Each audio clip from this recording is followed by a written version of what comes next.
Hey, Noir Nation. Let me be the first to wish you a happy Thanksgiving a day early, baby. Welcome, everybody, to another episode of the Melanin Mayhem podcast, hosted by your favorite country girl, Renee Davis. If this is your first time partaking in the cornucopia of criminalistic characters over here at the House of Mayhem, welcome. We are always accepting visitors. And if you don't watch yourself, you're going to fuck around and become a member of the congregation. And that's okay. Just ask my partners in crime, the mighty fine members of the Noir Nation. They don't play by me, honey, and I don't play by them either. Ain't that right, y'all? Mm-hmm. And is. So yeah, it's Thanksgiving. It's here, and if you are listening on Wednesday, then you probably doing what I'm doing. Prepping and cooking, laughing and loving. Baby, Thanksgiving is my ministry, because I don't cook no more, because all of my peoples are grown and groceries are expensive. Speaking of which, I was in Walmart yesterday buying the necessary to be able to do what's necessary. Y'all, I had one buggy. One. Now, it's true, that motherfucker was packed to the guards and leaning like a 72 deuce and a quarter, but still, it was just one buggy. I'm telling you, my family better be glad I love their ass, because, baby, $602.37 later, I felt like I had been sexually assaulted. Like Walmart didn't even use no Vaseline. How did I become an episode on my own damn podcast? Fuck around with Walmart. Y'all feel me? Baby, groceries are expensive as fuck. And I've been buying the same shit every year since I started cooking Thanksgiving back in 2000. Why the prices keep going up? Something ain't right. The math ain't mathing. But I guess if you figure that this one meal makes up for the other 354 days that I didn't cook, I guess I can go with that. Because I am definitely. I got beans, greens, potatoes, tomatoes, lamb, ram, beans, greens, potatoes, tomatoes, chicken, turkeys, rat. But I still feel like I got robbed. So we're going to keep that theme going. Now, y'all know we have talked about plenty of melanated mayhem makers from the past. You know, things that they did way back when, or maybe not so far way back when. But for the Thanksgiving episode, I thought that, we can do something a little special. Because for the holidays, I don't really want y'all thinking about the mayhem maker that was out here killing and drilling. Oh no, not for Thanksgiving. We supposed to be giving thanks. So to give you a little bit of a break, but entertain you all the same, since I was feeling robbed, I figured why not cover something a little bit more upbeat? What's more American than a good old-fashioned white-collar crime mashup? So today, I'm going to put you on some up-and-coming flim-flammers, following in the criminalistic stylings of the smooth-talking shysters that came before them. So since we was already feeling like somebody had done ran our pockets already, we're going to keep that theme going. Some of these people have seen their day in court, and others, let's just say it's still up in the air. Baby, the trio I have for you today didn't leave nothing on the table. They cleared that bitch. See, these motherfuckers was getting their scam on to the tune of some big-ass numbers. I mean, if you gonna do it big then, right? They weren't running up in banks or nothing violent like that. Oh, no. They were some smooth criminals, smiling right in their victims' faces while they stole the pennies off their ass. Them white boys over there in Silicon Valley ain't the only ones out here doing creative math tricks. I told y'all, everything they doing, we doing it too. So while you getting your food together for tomorrow, let me tell you about this week's Joanna Smith-Griffin, Kayricka Wortham, and Darren Anthony Robinson, a melanated trio of scammers' delight.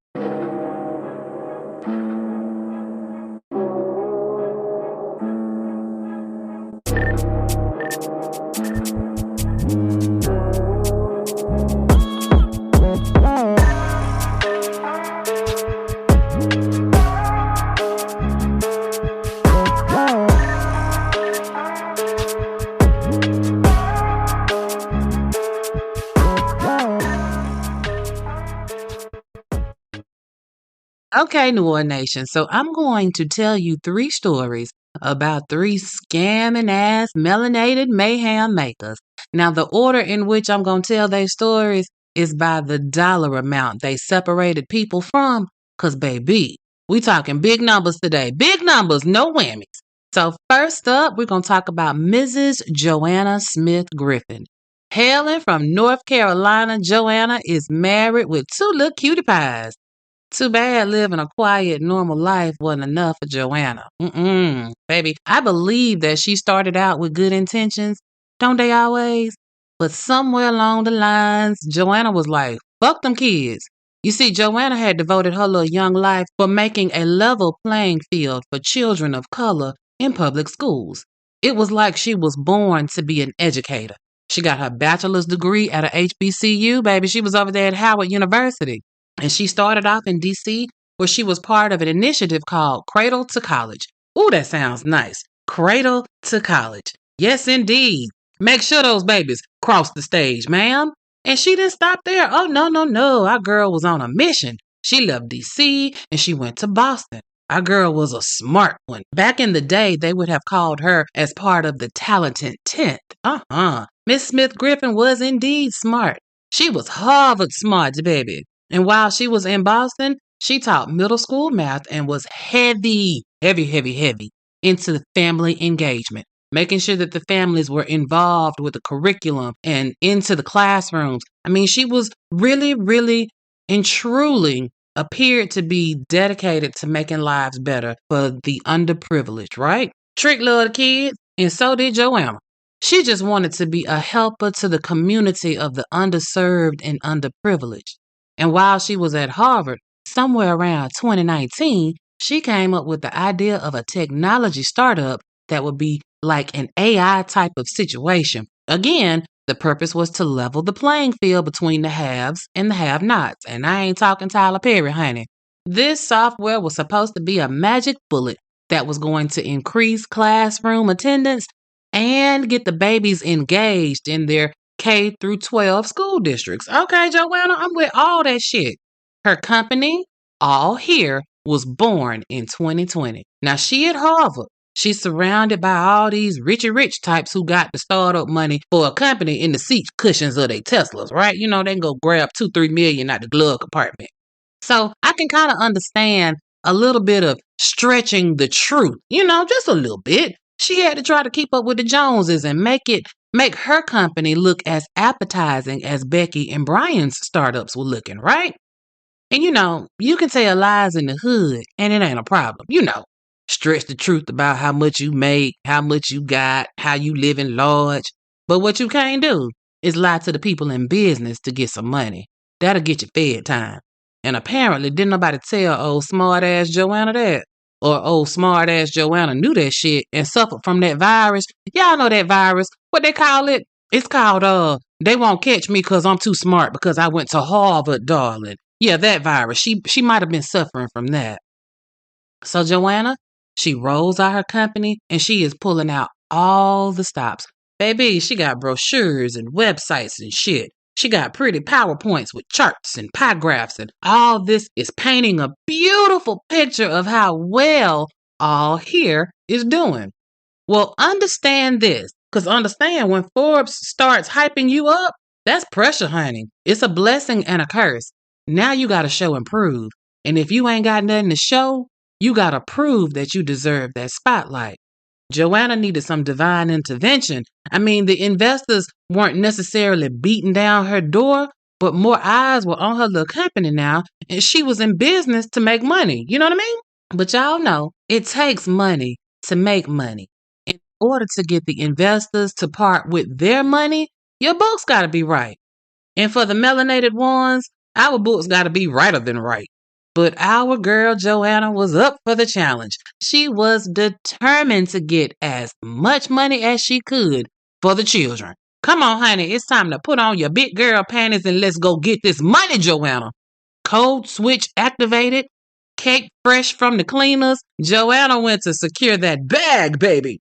Sister girl had them food like a motherfucker. Let me tell y'all how smooth her lies went down. So it was in 2021 that she was named in Forbes magazine. See, Sister Girl made it to be featured in the Forbes 30 Under 30 list. And if you've never heard of it, it's basically like a top 5 list, or in this case, top 30 of the best up and coming movers and shakers in the tech world that are under 30 years old.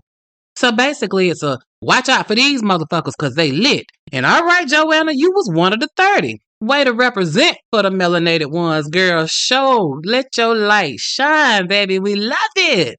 So now she's out shopping her technology with the public school districts all around the country. She's trying to get them to incorporate her tech into their curriculum. And baby, Joanna pitched everybody. Everybody? Everybody.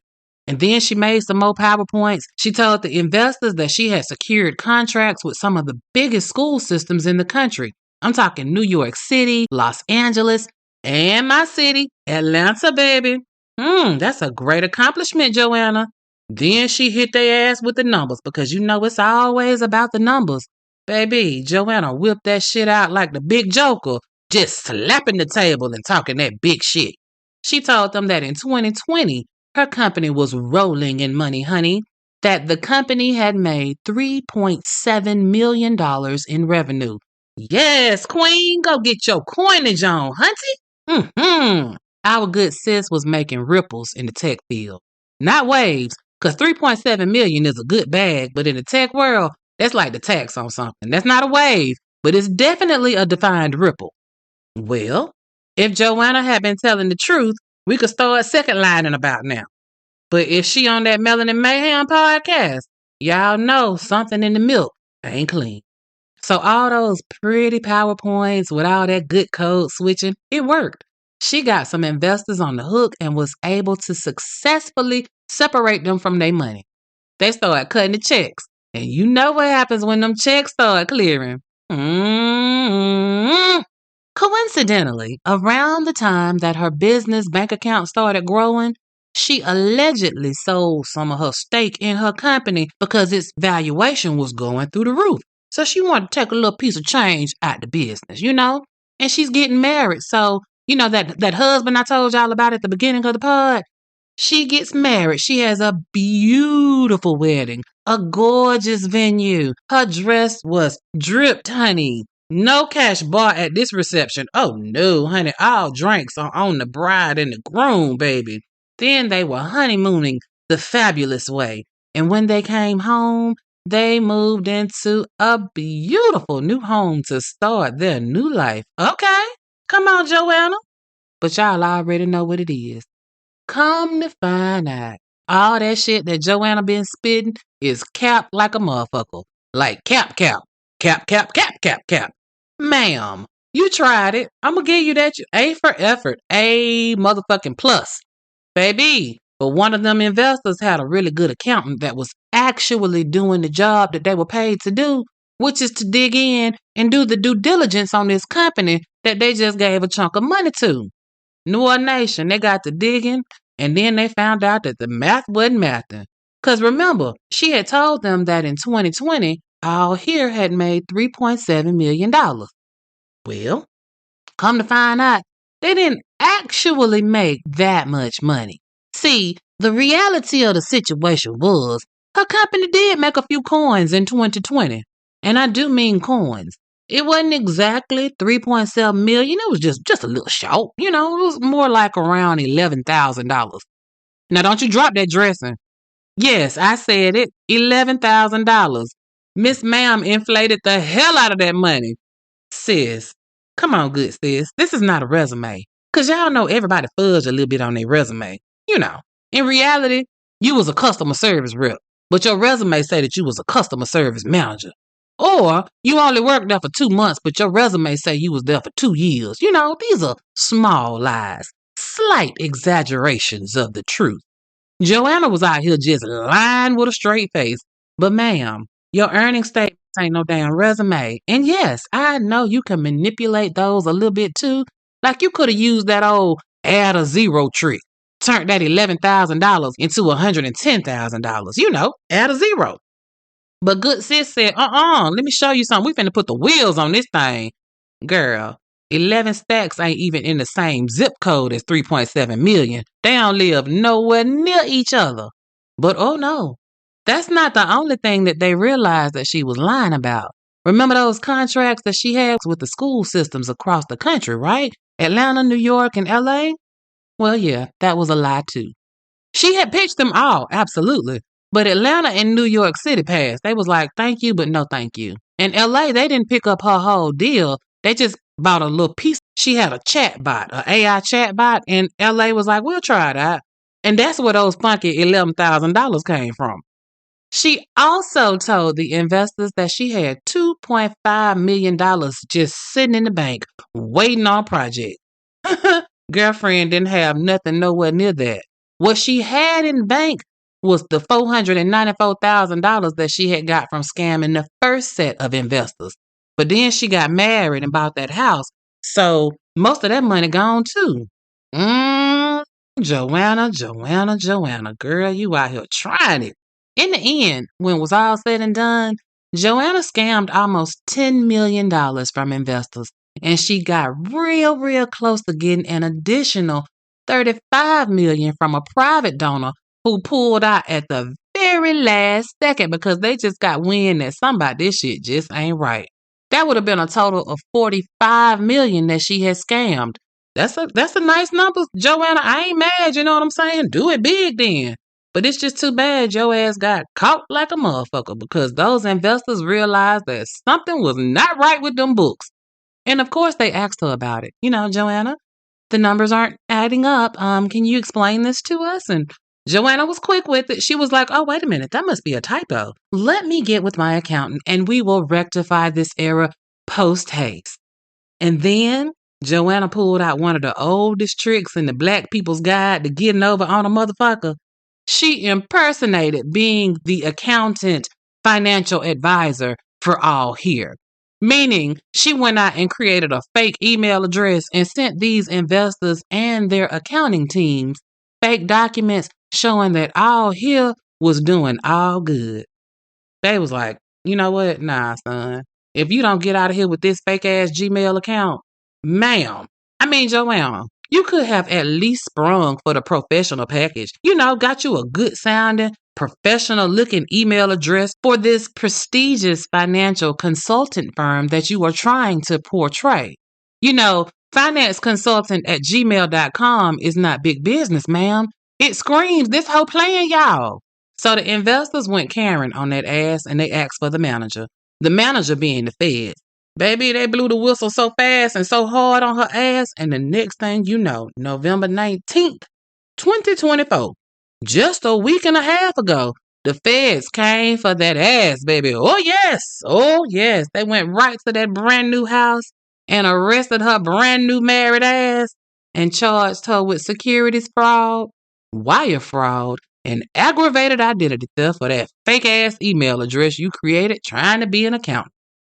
Now, mind you, by this point, Joanna's company ain't even a business no more. Sister Girl had closed up shop, fired all of her employees, and filed for bankruptcy, all while still asking people for money for a company that was only a figment of her imagination. Joanna ain't but 33 years old, and she is facing 42 years in prison if they convict her on those 3 charges. Now, mind you, she has only been indicted at this point. She has not had her day in court, and everything that I am telling you is allegedly, according to the U.S. government case against her. But who knows? She might be able to pull a rabbit out her ass and get her time cut down or even skip out on this shit. Y'all know white-collar crimes, they get a pass all the time. So I'm going to keep up with this case, and I will do an update once Joanna gets her chance to crank up the jury. But you know what? I just really can't believe it's easy like that to get a motherfucker to part with millions of dollars. Like, I smile in your face, and I got a pretty PowerPoint. You gonna give me this money? I'm definitely in the wrong line of business. This next Mayhem Maker, you probably know about it, but if we doing a Scammers Delight episode, we would have to include her because ma'am did that shit. Plus, you ain't heard her story the way I'ma tell her story. So next up to the front of the congregation is Kayricka Wortham of Amazon scamming fame. Oh yes, Kayricka was the woman that scammed Amazon out of more than $10 million last year. Kayricka is the poster child for negacity. You know, an audacious ass nigga. Yeah, Kayricka was balls to the wall, and I ain't mad at Kay. I do think that there was a better way.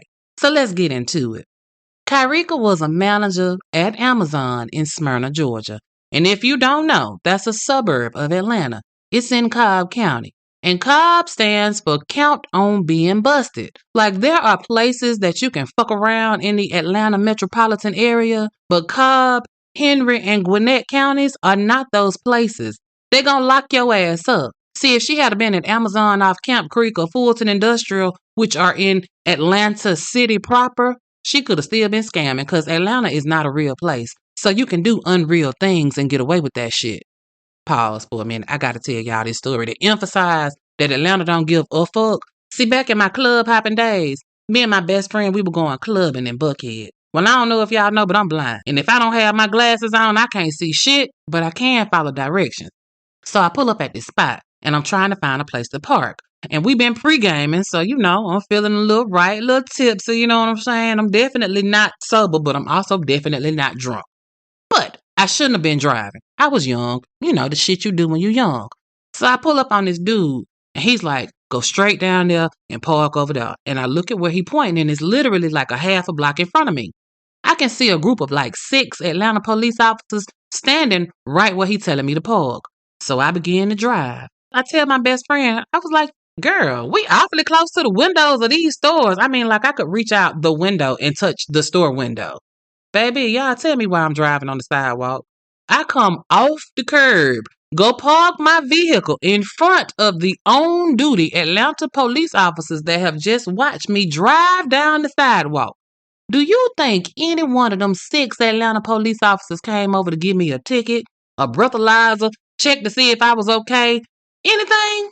Nope. They watched my tipsy ass get out the car and go in the club. And that is Atlanta. Unless there is blood on the walls, Atlanta don't give a fuck. So back to Kayricka. She got this gravy ass job. She is the one that approves the vendors. So if you are selling widgets and you want to sell widgets through Amazon, you send your application to sell the widgets through Amazon. If it comes across Kayricka's desk, she is the one that's going to approve you. She is also the one that is going to approve your invoices when you send them in to say that you sold X amount of widgets through Amazon. So Kayricka is the HBIC at this facility. At the same time, Kayricka got a little girlfriend. Her girlfriend, Brittany, was already approved under a vendor contract with Amazon. Brittany had one of those companies where she was like the last mile contractor. The ones who take the packages from the Amazon warehouse and deliver them to your house in a Toyota Tercel and drop that shit off wearing a bonnet. Them type folks. That's what I'm talking about. She had one of them kind of contracts. I believe that one night they was pillow talking and they was trying to come up with a master plan to live good because, it's expensive to live in Atlanta. And I can hear Brittany saying, babe, we should just make some fake vendor accounts because you the one that approve everybody. You see that Amazon pay me all my money every time I put in my invoices. I don't have no problems getting my check from Amazon. We can hit their ass up good, babe. Come on, baby, let's go get this money, baby. And so Kayricka was like, bet. And so they did. They being Kayricka and Brittany, they created a fake company and the fake ass paperwork to go along with it, and they submitted it for review. Kayricka went right into the office and she approved the vendor account that her and Brittany had set up. Next up, they submitted an invoice to Amazon and Amazon paid that bitch. Jackpot! Y'all know that first one is a dry run to see if we can actually pull something off. Well, once it worked, them hoes was off to the races because, baby, they did that shit. And at first, it was just Kayricka and her main squeeze, Brittany, creating these fakes. And I assumed that they ran through all of the names and social security numbers that they had access to, right? Because, paperwork can be fake as a $4 bill, but you need an actual factual social security number or federal tax ID number to actually make the shit work. So for me, it's at this point that Kayricka should have known she was going to get caught. Because when you're doing dirt, the fewer people to know about your dirt, the better off you're going to be for keeping your dirt out of the eyes of the people who don't need to know about your dirt. Kayricka started having her employees put the vendor information into the system. And ain't nothing wrong with that on the surface. If your supervisor hands you a folder of vendors to put in the system and that's your job to put vendors in the system, you do that shit. And now for Kayricka, it wouldn't just be her login that all these fake accounts were associated with. Because please believe, Amazon systems are capturing who putting this shit in the computer. Kayricka then, once her employees put them fake vendors in, she goes on and she approves the vendors and the payments. That's her job. Well, now that we done ran out of names and numbers, we need somebody that can supply the socials or the tax ID number. Enter Demetrius Hines and LaQuisha Blanchard to the scheme. Demetrius was in loss prevention and LaQuisha was in HR. They had access to names and socials. Think about it. Demetrius' job was to stop the steal, and LaQuisha's job gave her access to hundreds of applications of all the people who had applied for a job with Amazon. And you know, on an application, it's got all types of personal identification. Your name, your address, your phone number, your social security number, your date of birth. I mean, you didn't get the job, but baby, your name and numbers, they got the job. Genius. Now, Demetrius' job didn't give him that type of access because, again, he in loss prevention. But he knew a nigga that could get it for him. And that's how Jaquan Frazier enters this scheme. You see, Jaquan is the man that can get you the names and numbers, kinda. Come to find out, Jaquan wasn't the man. He was the man sitting next to the man that could get you the numbers. So when Demetrius hit Jaquan up for the numbers, Jaquan hit up his partner, a dude named Daryl Burgo. They called him Fleet. And see, y'all see already, this is too many people who know about this scam. Way too many motherfuckers that you don't know. But okay, we're going to try to keep this train rolling. Well, Demetrius is an enterprising young man. He see what Kayricka is doing and he think that he can get a bigger piece of the pie if he bring on one of his partners that do the same job as Kayricka, only he does it at a different Amazon facility. Now enters Jamar James Sr., operating manager at Amazon in Duluth. Again, I told y'all, Duluth, much like Cobb, is not one of those places that you really want to be fucking around because Gwinnett County always got time today. Always. So Demetrius and Jamar, they start their own vendor scam at the Duluth location. Demetrius is supplying Jamar and Kayricka with the names and the numbers from Darryl, and he just doubled down on his scam income. Congratulations, Demetrius. Now, Kayricka was making good coin before she started scamming. As an operations manager, she and Jamar were making around $120,000 to $150,000 a year. And that ain't no bad money. Like, come on, let's be for real now. But clearly, it wasn't enough. But once that scam was up and going, of course, the scammers got to start flexing. Kayricka and her boo Brittany, they started buying everything. It started off small, you know, Gucci this and Fendi that expensive designer brand shit everywhere. But then when that money really started coming in, y'all know more money, more flex. So now they finna dabble in the real estate a little bit. Then they decided to buy their dream home, a $1 million house in Smyrna, Georgia. It was beautiful, y'all. Beautiful, I tell you. 5 bedrooms, 4 baths, 4,908 square feet, located at 4161 Weaver Street. Baby, but you know you can't park a Honda CR-V in front of $1 million house. Oh, dude, you can't do that. It's time to upgrade the whips now. So first up, they bought a 2019 Lambo. Oh, yes. Then, you know, for little trips to the grocery store, they had a little Durango. Then she went and bought a brand spanking new Tesla Model X with every bell and whistle that Elon Musk could put on that bitch. Then she went and bought a Porsche. Baby, come on, girl. But y'all know thick thighs and booty look good on a bike, so they went out and purchased a motorcycle for pics on the gram. Then they had to deck out the house. Ain't no rooms to go furniture up in this bitch. Oh, no, not for these ballers. They had a designer come out and custom plush that motherfucking house out. Noir Nation, y'all see the problem? You can't flaunt your ill-gotten gains in front of people that know what your pockets should be looking like. And those people I'm talking about are your coworkers. The ones that see your ass every day and clock you even when you don't think they clocking you. You see that big, beautiful house they purchased? It was right down the road from the Amazon plant they worked at. Ma'am, you can't afford a house like this on your salary. What is you doing? Okay. So now we starting to look at you a little funny. Then they start showing up for work in a Porsche, in the Lambo, in the Tesla. Ma'am, you can't afford that. I saw you when you parked. Look to me like you showing up for work every day in a different luxury car. Something ain't right. They see your purses. Oh, wait a minute. That bitch real. That ain't no Gucci. That's a real Gucci. Okay, and you got the shoes, the belt, and the hat to match? Okay, So if you're going to be doing this shit, you have got to appear to be living below your means at work. You should be driving that 15-year-old Honda. You should be wearing Wranglers up in that bitch. Because there is always gonna be a snitch at your job. Facts. They let you know who they are too. They the ones that always remark about what you got on, what you eating, what you driving, how many hours you work. Them motherfuckers don't miss shit.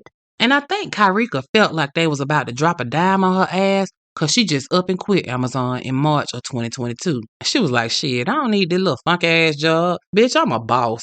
And she still had Jamar over at the Duluth site to approve all her fake invoices. So she's straight. Or so she thought. She had just enough free days left for her and Britt to take a couple of vacations before the feds came to get that ass in August of 2022. Baby, and that's when the season started. I'm talking about seizing of accounts. Baby, the government snatched everything from Kayricka's ass. Let me run it down for you. They got $1,550,425.36 from a Navy Federal account. Then she had 3 Wells Fargo accounts. One of them had $954,950.57. Another one had $43,602.43. And the third Wells Fargo account had $133,734.26 in it. Okay. Then she had an account over at U.S. Bank. They snatched $109,895.20 from that motherfucker. Baby, if you doing your math, all together from those bank accounts, they took $2,792,607.82, baby. Ooh, Lord. Can you say face broke, pockets broke? Oh, Lord. And they didn't stop there. They snatched up that Lambo. They snatched up that Porsche. They snatched up the Durango. They snatched up the Tesla and the motorcycle, as well as the house and the jewelry. Baby, the feds came in and took it all. Well, Kayricka got a $5,000 bond. $5,000? $5,000? Man, I think she had that in her sock. Like, $5,000 is nothing, man. I'm telling you, white collar crime. Woo woo. And Kayricka pleaded not guilty to the charges against her on September 29th, 2022. Now, you would think that Kayricka would go on and try to lay low and try to figure out a way how to not spend the next however many years in prison. But not our girl Kayricka. Oh, no, honey, she moves on to scam 2.0. Because you know a boss bitch with good coin always has an entrepreneurial spirit. Kayricka decided she was going to open up a hookah lounge. You know that's the thing now, especially in Atlanta. You can't throw a goddamn rock without hitting 16 hookah lounges. So she starts the paperwork with Crew Lounge to open up a spot in Atlanta. Crew Lounge, CRU. It's a franchise. Crew is the brand like McDonald's. And Kayricka was going to be an independent franchisee owner, right? But you got to fill out paperwork. You know, that's what you do. And these people are going to do their due diligence. Now, mind you, Kayricka and Brittany are out on bond. Y'all still got a case hanging over your head. Y'all think that stopped them? Oh, no, not these audacious heifers. Even when the lawyers and the finance people from Crew was like, excuse me, ma'am, are you out on bond for stealing from Amazon? A swindler stay ready to swindle. Kayricka was like, I was. But they dropped the case against me because I told them I didn't do it. And they were like, okay, case dismissed. And I can send you over the paperwork to show y'all that I'm Gucci. And Kayricka proceeds to do just that. Madame Scammer sends in court documents that she created on her personal computer, complete with signatures from a sitting U.S. District Court judge and the seal of the court clerk. Girl, diabolically audacious. I mean, I know we know how to fake check stubs and bank statements, but it's a whole nother level of negacity to forge a judge's signature. Baby, you were caught plain and simple. And instead of just taking the L, you got to try to outsmart the people who get paid to not be outsmarted. Kayricka emailed them fakeries over to Crew, and Crew went straight to the authorities and were like, look what we got. Do you know about this, Mr. U.S. Attorney? Did y'all really drop these charges? Did this judge really sign this piece of paper? Nope. So what they do? They went right to Kayricka's place and scooped up her and Brittany's out on bond asses Honey, bond revoked and new charges added. Ma'am. So originally when they first snatched her up in August of 22, she had pleaded not guilty. After these new charges, a girl changed her plea and admitted that she was a scamming ass, thieving ass, flexing ass, guilty as charged ass heifer. And on November 30th, 2022, she was convicted of defrauding Jeff Bezos out of his good Amazon coins. And they gave that ass 16 years to do behind bars and 3 years of probation. She got a fine of $250,000 plus restitution of $9,469,731.45. Now, them charges for that fraud shit with Crew, oh, they still pending. She ain't seen the judge on that shit yet. Now, here are some interesting terms that I found on her probation. She got 120 hours of community service. That's pretty standard, right? But she also has to tell her probation officer about her money. Like any money she get, she got to tell them about it. And they have to have the ability to audit her accounts whenever the fuck they want to. If I want to see the balance on your debit card, open up that motherfucker right now and show me. But here's the kicker. Miss Ma'am can't even open up a credit card account or apply for a line of credit without getting the approval from her probation officer. Like, ma'am, they like Capital One. They know what's in your wallet. Honey. No, you will not be trying to open up you a credit card, not without your probation officer giving you the okay. Baby, all of her electronics are to be submitted without question if her probation officer asks for them. Show me your phone right now. Right now. Show me your laptop right now. And you better not say nothing. Ooh, honey. Okay. But here, y'all, this is where it gets real interesting. Normally, this is where I would tell you where Kayricka is housed at, where she is spending her time, just in case you want to drop her a line. But listen here. How about I can't find Kayricka ass nowhere in nobody's system, federal or state? I've looked. I'm talking about I have looked high and I have looked low. And I find that to be very interesting. And I know sometimes they won't release prisoner information because of safety reasons, right? If somebody's trying to end their life, they'll keep that shit hidden, right? But in Kayricka's case, who was trying to hurt her?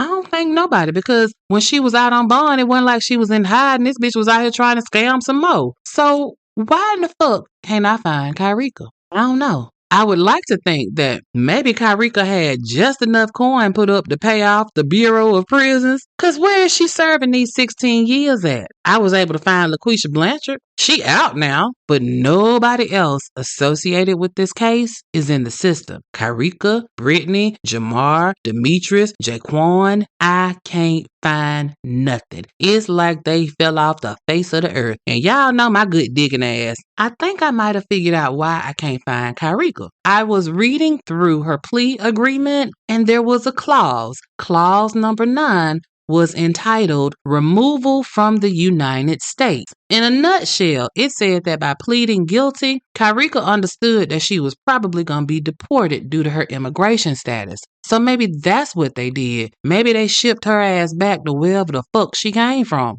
But what about the others? And why didn't, wasn't there a press release or anything to say that, Kayricka is gone or this is what we did or I don't know. And what about the others? I mean, was everybody an immigrant? I don't know. What I do know, I can't find their ass. And I'm going to tell you, I ain't mad. I'm really not. White people been committing white collar crime and getting reduced sentences and shit since they started making white collars. So if this crew of scammers was able to get a sweetheart, do no time kind of deal, then kudos to them. I'm just saying, I hope like hell that y'all had some money put up for a rainy day. Y'all know how I feel about them rainy days, cause baby, understand if I hit a lick, you can bet your ass there is a stash of money in a hole in the ground somewhere out there. Triple bag and in a waterproof, fireproof box, cause shit happens. And my tagline, y'all know, is if you stay ready, you ain't got to get ready.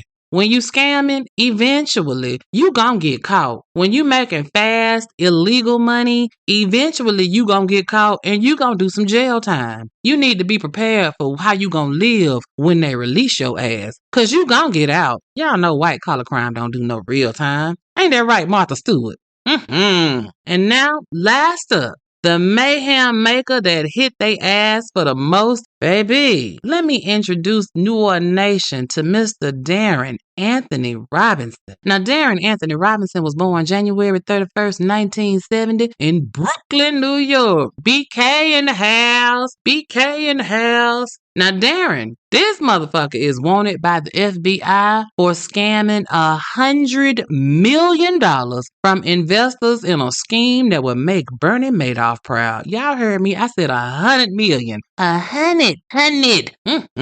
See, your boy Darren, he had an international investment firm. Don't they always?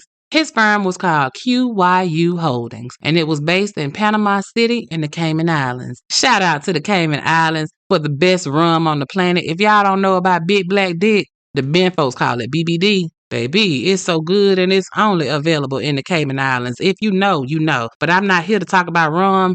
I'm here to talk about Darren. QYU, I believe, probably stands for quickly yanked up, because that's exactly what the fuck he did with them people money. He yanked that shit all the way up. From 2015 till around June of 2023, Dirty Darren raised $100 million from investors all over the world, including from the US, Canada, and Panama. His scam was that he was making big bags by trading in the foreign currency exchange market. He was trading currency, all right, trading it from his victim's bank account to his bank account. But you know, with any good Ponzi scheme, he would use the new money that was coming in to give a little piece of change to some of his oldest investors. His paperwork looked good. He talked that talk like he knew what he was doing. He was right?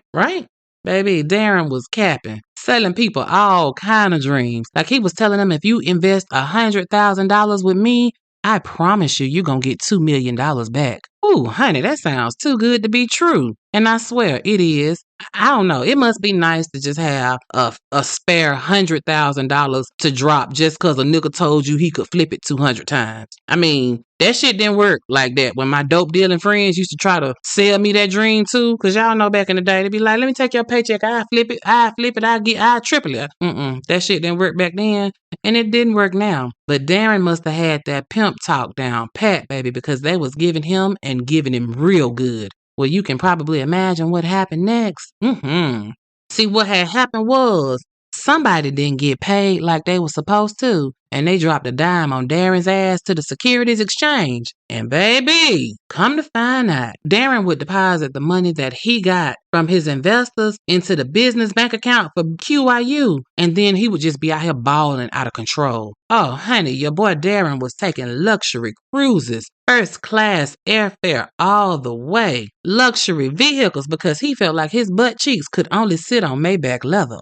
And of course, you can't park a couple of Maybachs in the hood, so he purchased some really nice mansions to hold all his designer clothes and shoes and park his luxury cars. Oh yes, honey. Darren would be traveling between the U.S. and Panama all the time, so finding him was tricky. But the FBI got lucky, and they were able to rope Darren up, and they charged him with 11 counts of wire fraud and 1 count of money laundering. January 11th, 2024. That was just earlier this year. Baby, all right, Darren, we got your ass now. Or rather, I should say, they had his ass then. Because you see, what had happened was they gave Darren a bond. And of course, he posted it. Then they thought that they were going to be smart by putting an ankle monitor on Darren.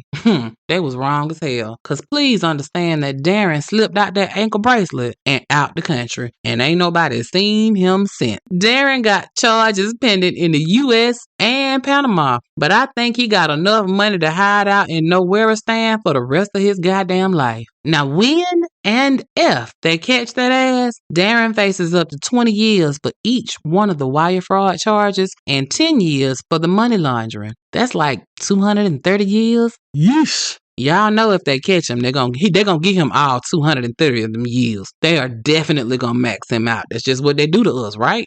He ain't no goddamn Martha Stewart. But even though Darren's body ain't in the U.S., his name is still all up in the mouths of the judges. Judges like Linda Parker of the U.S. District Court for the Eastern District of Michigan on April 26th of 2024, she issued a default judgment of $5,923,515.37. Don't forget about the 37 cents. That's very important. That was his restitution to the people that he defrauded in Michigan. And then they hit him with that same amount, $5,923,515.37 as a civil monetary penalty for running a scheme on the good citizens of Michigan. Y'all, that is $11,847,030.74. And that was just the first of many court cases that are proceeding without him. Baby, if they catch that ass, he gonna need somebody to front him some money to pay off all these judgments that they have just in default against him.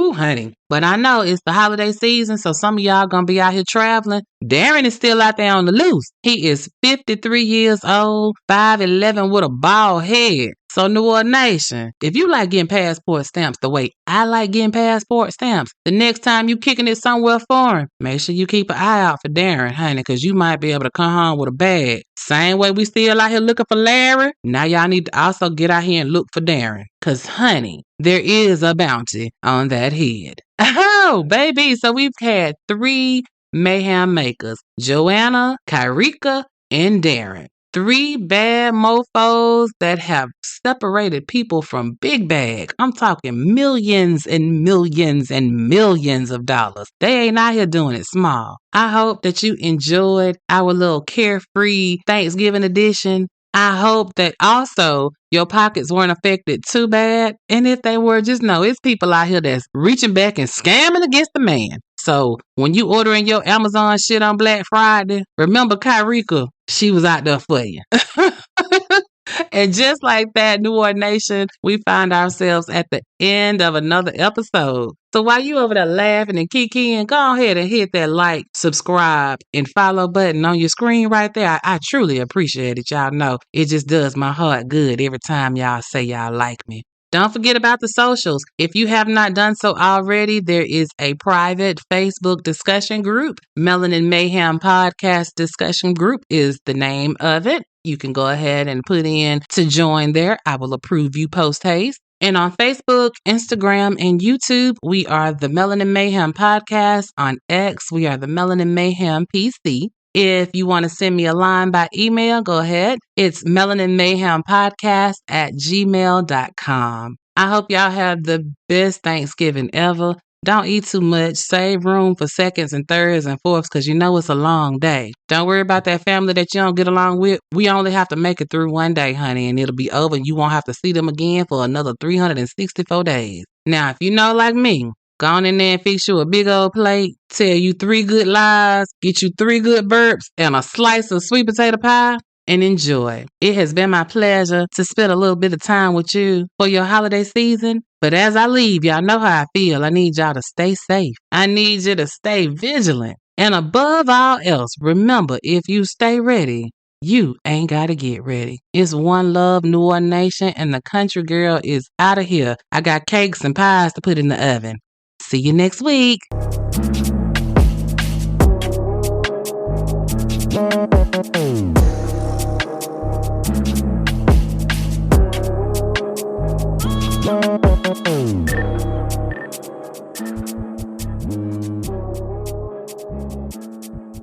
Wow.